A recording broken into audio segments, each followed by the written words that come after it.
On April 6, 2015, a Jalisco State Police convoy drove straight into a CJNG ambush. Trapped by burning vehicles, gunfire ripped through the air, turning the highway into a war zone within minutes. Here are some of the most disturbing Mexican cartel encounters caught on Dashcam.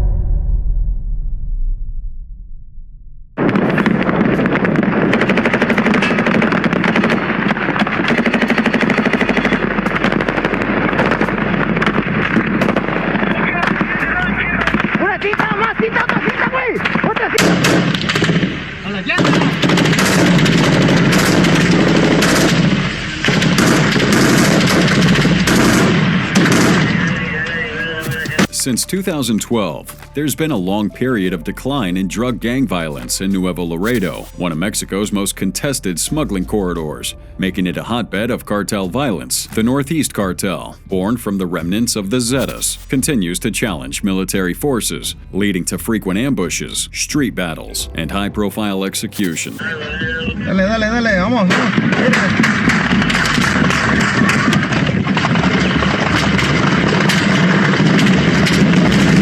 September 4, 2016, a military convoy traveling along a highway outside Nuevo Laredo was suddenly attacked by armed men in multiple vehicles. The state's Joint Military and Police Task Force reported that troops fought back, killing 8 assailants in the initial ambush. The attackers attempted to flee, but soldiers pursued them, leading to another shootout that resulted in 2 more deaths. Amidst the chaos, a woman driving a truck was hit by a stray bullet and died. In March 2022, violence erupted yet again in Nuevo Laredo, following the arrest of Juan Gerardo Trevino, a high-ranking member of the Northeast Cartel, and nephew of former Zetas leader, Miguel Angel Trevino. In response, cartel gunmen flooded the streets, setting vehicles on fire and engaging in shootouts with law enforcement. The situation grew so dangerous that the U.S. consulate in Nuevo Laredo was temporarily shut down, and border crossings into Laredo, Texas were briefly closed as well. But it wouldn't stop here. In the early hours of November 28th, gunfire erupted across Nuevo Laredo once again. The trigger this time was the arrest of Heriberto Rodriguez Hernandez, also known as Nolo or Negro 35, a leader of the Northeast Cartel's violent enforcement arm, the Troops of Hell. His capture sent shockwaves throughout the cartel, sparking immediate retaliation.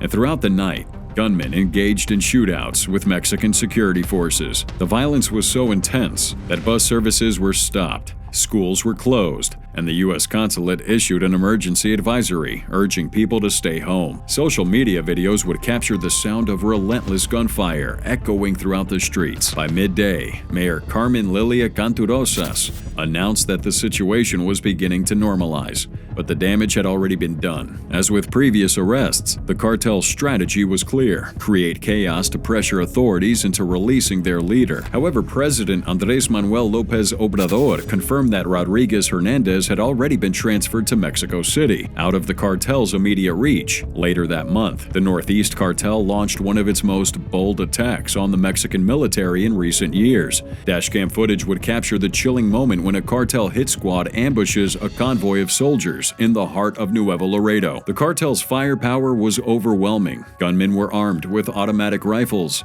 and Beretta 50 caliber sniper rifles attacking from moving vehicles, including their famous Monstruous, improvised armored trucks designed for war. Bullets ripped through military vehicles, forcing soldiers to take cover. Despite being outgunned, the soldiers fought back, repelling the ambush and reportedly killing several cartel members. The Mexican army launched a large-scale operation to hunt down the attackers, deploying reinforcements to the region. And just weeks after that military ambush, Nuevo Laredo saw yet another violent confrontation. This time, the clash between sicarios and Mexican soldiers left 8 people dead. Once again, Tamaulipas officials confirmed on social media that the federal and state forces were conducting security sweeps in an attempt to restore order. Roads were closed, trucks were left stranded, and terrified residents sheltered in place as gunfire echoed throughout the city. And every time they catch a cartel leader, it's the same pattern. Chaos erupts, civilians are caught in the crossfire, and the Mexican government struggles to maintain control. But as that cartel war rages on, Nuevo Laredo remains on the edge, a city trapped in the unrelenting cycle of bloodshed. Stay tuned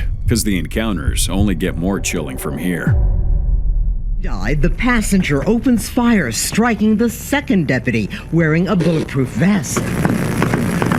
So even though he's shot 3 times, he's still shooting at him. It sounds like it's one gun, but he literally unloads his gun. While that second deputy, off camera, is on his back, training he'd just undergone the week before, killing the passenger and grazing the driver's head, and slightly wounding one of the 2 kidnapped victims in the back seat, part of a drug deal gone bad. In October 2011, a routine traffic stop in Hidalgo County, Texas, quickly turned into a deadly shootout, and it was all captured on a Sheriff's Department dashcam from the patrol vehicle. Deputies Manuel Morales and Hugo Rodriguez had been investigating a reported kidnapping linked to a drug dispute when they spotted a brown Ford F-150 matching the suspect's vehicle description. Now, they didn't know there was kidnapped victims in the backseat of the truck, so the deputies initiated a stop. Jose Luis Alvarez, the driver, was escorted to the rear of the vehicle by Deputy Morales for questioning, while Deputy Rodriguez moved toward the passenger side. Without warning, the passenger, Daniel Perez, suddenly jumped out and opened fire, striking Rodriguez multiple times. Rodriguez collapsed, but despite his injuries, he returned fire, killing Perez on the spot. Alvarez tried to flee, but he was quickly captured. In court, the prosecutor showed dashcam footage and other evidence showing his role in the crime. He was then convicted of attempted capital murder of a peace officer and sentenced to 15 years in prison. But during Alvarez's trial, jury selection was tense.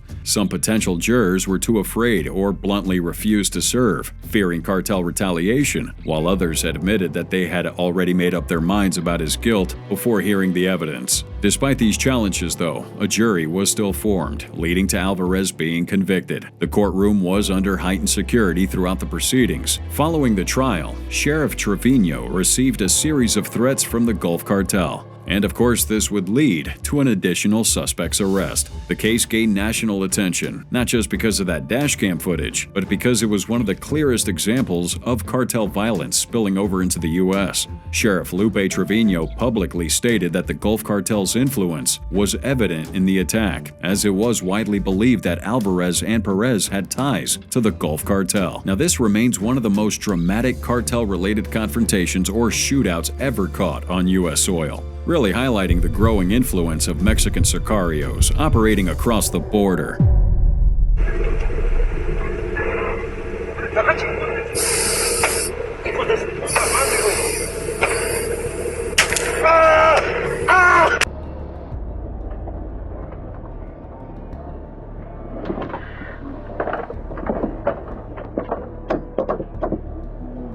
About 5 years ago, reports surfaced about a Cartel del Noreste CDN checkpoint set up at Colosio Boulevard, intercepting vehicles arriving from the U.S. Over time, some travelers had described how cartel gunmen forced drivers to stop, questioning them about their identity and destination, forcing them to pay bribes, while others were carjacked right there on the spot. Though no widely circulated dashcam footage does exist of this particular checkpoint, locals and travelers do warn others on social media, urging them to avoid the area.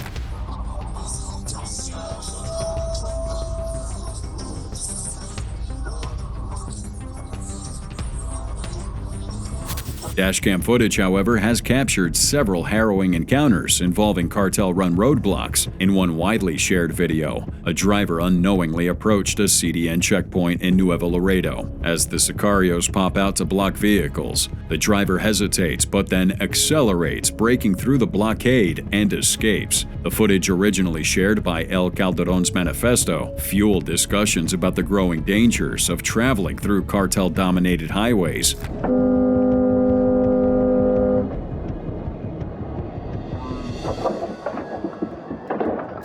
Another terrifying dashcam video from January 3, 2020, shows a man and his wife driving into Mexico in the early morning hours. As they neared an area infamous for cartel activity, they were suddenly confronted by an illegal CDN roadblock. Armed cartel members stepped forward, signaling them to stop. The driver instinctively reversed at high speed, managing to flee just seconds before the gunman could act.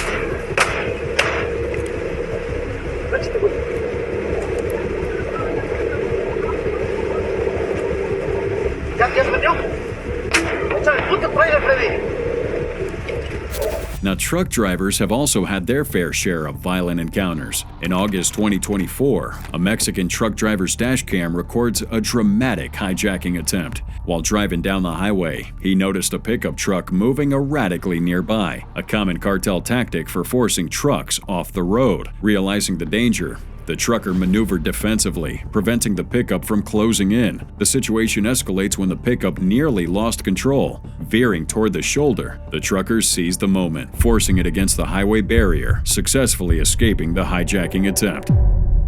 In April 2015, Mexico had witnessed one of the deadliest attacks on its security forces in recent years. The Jalisco New Generation Cartel, or CJNG, had carried out a deadly ambush on a convoy of Jalisco state police officers in the mountainous region of San Sebastián del Oeste. The attack left 15 officers dead and 5 others wounded. On April 6th, a convoy of elite Jalisco state police officers, the Fuerza Única Regional Unit, was making its way along the Mascota-Puerto Vallarta Highway, driving through the mountains near Soyatan, returning to Guadalajara after a security operation during the Holy Week. What they didn't know was that a deadly trap had already been set. CJNG gunmen had been lying in wait, strategically positioned along the mountain road. At around 2:50 p.m., they were ambushed by heavily armed members of the CJNG that had blocked the highway with burning vehicles, preventing any chance of escape or reinforcements. They would use high-caliber machine guns,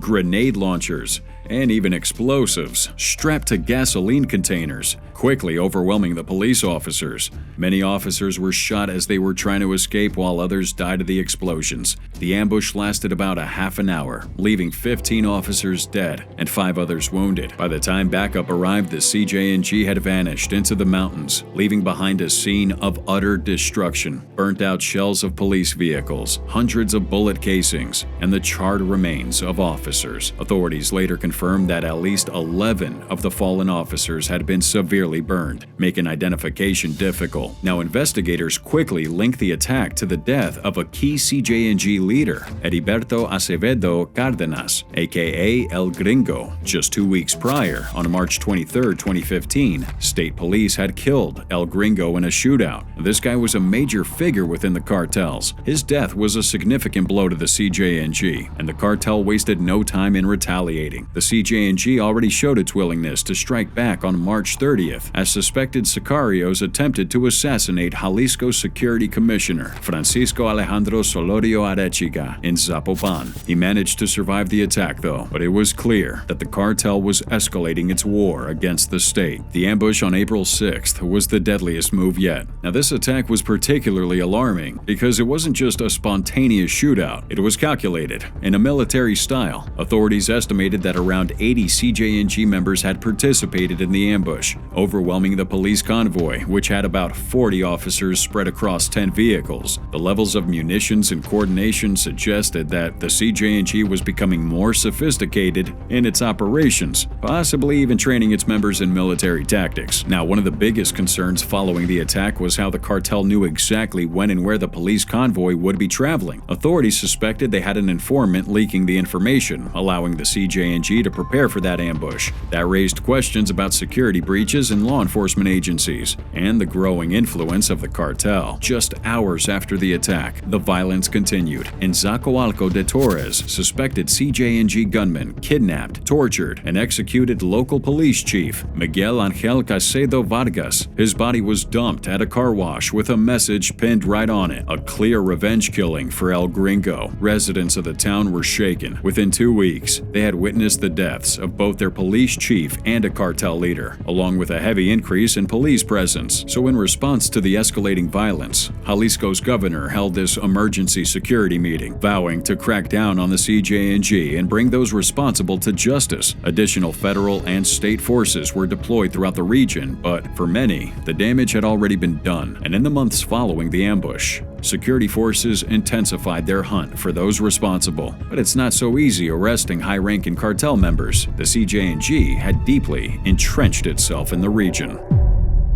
Wild firefight, all caught on camera, between police in Mexico and suspected members of the massive Sinaloa drug cartel. In October 2019, chaos erupted in Culiacan, Sinaloa, when Mexican security forces attempted to capture Ovidio Guzman, son of infamous drug lord Joaquin El Chapo Guzman. Apparently, they thought it was going to be an easy arrest, but it turned into a full-scale urban battle as heavily armed sicarios launched an unprecedented counterattack. Although the event, now known as the Culiacanazo, happened in 2019, we have dashcam footage from civilians and security forces later surfacing, revealing the terrifying intensity of the conflict. Streets were blocked with burning vehicles, 50 caliber rifles and RPGs were fired indiscriminately, and civilians were caught in that crossfire, with the Mexican military ultimately overwhelmed by the sheer force of the cartel's power. Masked cartel members hopping out of trucks, seizing vehicles, and moving in coordinated strikes against government forces.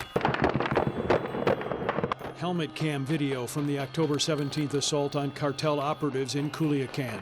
This ended with 8 dead and 20 wounded. One of the most shocking aspects of the event was the brazenness of the cartel's tactics. Video showed convoys of armed men freely moving through the city, wielding high-caliber weapons, and even mounting machine guns on pickup trucks. Military bases were surrounded, and reports emerged of cartel snipers targeting government forces from rooftops. The state police and National Guard were completely outmatched, and as the battle stretched on for hours, the decision to release Ovidio became increasingly inevitable. Operatives then ambushed them, turning the streets into a war zone there. The police forced to retreat. At least 8 people were killed. The Mexican government tonight now defending that decision to call off the raid, saying they did so to save lives. The operation to capture Ovidio was prompted by a U.S. extradition request issued on September 13, 2019. Now, the plan had been in the works for over a week, but when soldiers finally surrounded a house where Ovidio was hiding, they quickly found themselves outgunned. Once arrested, Ovidio was ordered to call off the cartel's defense, but his brother, Ivan Archivaldo Guzman Salazar, refused, threatening to retaliate against the military and their families. Within minutes, cartel forces escalated the violence to such an extent that the authorities decided to withdraw and were left with no choice but to release Ovidio rather than risk further bloodshed. Government officials defended the decision, stating that protecting civilian lives was the priority. However, critics saw it as a sign of weakness, arguing that it set a dangerous precedent, one where cartels could just overpower the state and force its hand. But the backlash did reach Mexico's president at the time, Obrador, who justified the release, insisting that it was the right call to prevent unnecessary casualties. His stance met with the mixed reactions. Some would say, yeah, avoiding a massacre was necessary, while others felt it just exposed the government's inability to confront organized crime. So the battle in Culiacan underscored the Sinaloa cartel's dominance, even in the absence of El Chapo, who had been sentenced to life in prison in the U.S. just months prior. The sons have taken the reins of their father's empire, continuing the operations that made the cartel one of the most powerful syndicates in the world. The attack saw widespread destruction throughout the city, where at least 13 people were killed, including civilians, security personnel, and other cartel members. Over 20 were injured, and chaos reigned as residents abandoned their vehicles and ran for cover. Video footage captures terrified families crouching behind cars, children asking their parents why bullets are flying through the streets, and local businesses shutting down as the city was effectively under siege. In the days that followed, Mexican authorities attempted to control the narrative, but everyone could see the damage. Their wonderful security minister admitted that the operation had been poorly planned, and that the government's retreat was widely seen as a major embarrassment. Beyond Mexico, the Culiacan debacle drew international attention, especially in the U.S., where authorities have been pushing for Ovidio's extradition due to his alleged role in trafficking large quantities of drugs. And so the release of Ovidio Guzman signified more than just a tactical retreat. It was a moment that illustrated the cartel's ability to bend the government to its will. For many of us, it's a confirmation of what had been long suspected. In parts of Mexico, the cartels wield as much power, if not more, than the state itself.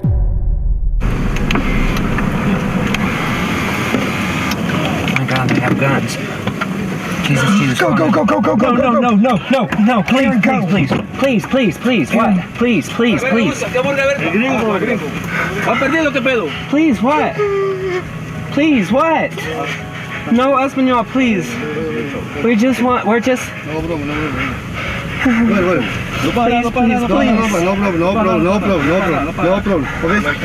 In early 2020, two American birdwatchers, Aaron Pazan and Logan Howard, set out on a road trip from Indiana to Cancun, Mexico, hoping to capture photos of native birds. But that adventure takes an unexpected and terrifying turn when they find themselves lost on a remote road in Tabasco. That's the highway. I guess straight? I don't know either. Just pick one. I'm gonna pick straight. Bike on this road, so there must be civilization somewhere over here. Looks like there's a town up here, a little village. It's kind of scaring me how fast they're going. I know, they're going quick.